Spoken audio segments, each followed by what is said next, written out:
Vamos lá começar então essa terça-feira, 29 de novembro, chegando ao final do mês. Ontem o petróleo foi extremamente volátil, ele chegou a cair 3% e depois terminou em alta e agora, 6h45 da manhã, está subindo um pouco mais de 1%. A OPEP, o cartel que é os principais países produtores e exportadores de petróleo, falou que estaria seriamente estudando um corte na produção na próxima semana. Com isso, os preços subiram além da notícia que começou a ventilar que a China pode relaxar as restrições contra suas políticas draconianas de Covid-0. Eles falaram que os casos começaram a cair pela primeira vez em uma semana, depois de falar que vinha subindo dia após dia com recordes. É muito difícil acreditar em qualquer dado que vem da China, a gente tem pouco amparo.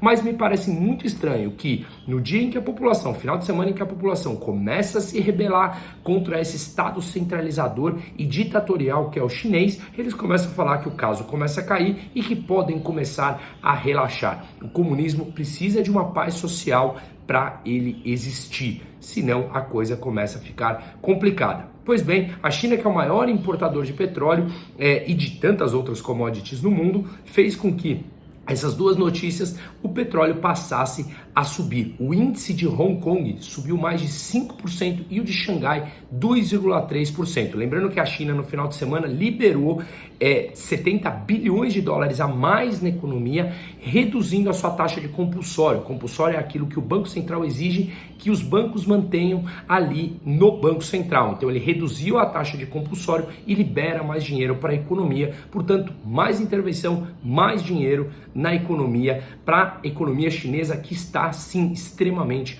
fragilizada. Hoje nos Estados Unidos tem dados de preços de imóveis, lembrando que os imóveis por lá seguem depreciando, ainda não em velocidade alta, com a alta dos juros de hipoteca nos Estados Unidos, que está na máxima em 30 anos. E ontem, dirigentes do Banco Central americano, do Federal Reserve, falaram que os juros deverão se manter elevados, pelo menos em 2022 e 2023, para conter a inflação, que sim, está ainda muito alta, como a gente já vem falando aqui nos últimos 2 anos, que isso provavelmente aconteceria. No Brasil a gente tem agenda de CAGED, que mostra a evolução do emprego privado, dados do IGPM, Índice Geral de Preços de Mercado, que deverá ainda vir com deflação, e índice de preços ao produtor agora pela manhã. Ontem foi protocolada a PEC com um gasto de 198 bilhões de reais fora do teto de gastos, mas é bem provável que ela enfrente resistência e não consiga passar. Ela tem que ser aprovada até dia 15 de dezembro, então é bem provável que ela seja desidratada,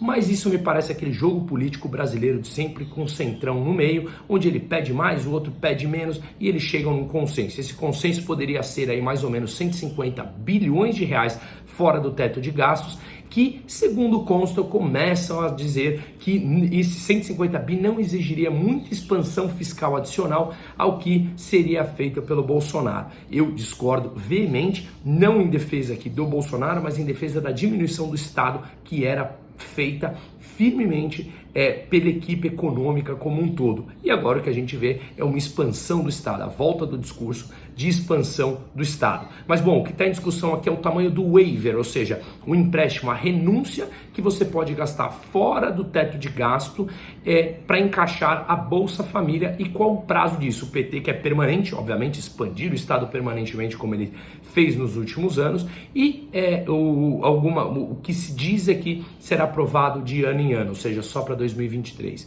Veremos o que vem pela frente. Bom, no Reino Unido, a aprovação de hipotecas na mínima em 2 anos, com a taxa também subiu a 3,09%, mais ou menos a taxa anual de hipoteca por lá, mas ela vem a queda de aprovação vem caindo, tá? E na Espanha a inflação anualmente impressionou para baixo, ainda alta, mas impressionou, veio 6,8%, quando a expectativa do mercado era 7,4%, e lembrando que em julho tinha batido recorde na máxima de 38 anos em 10,8%.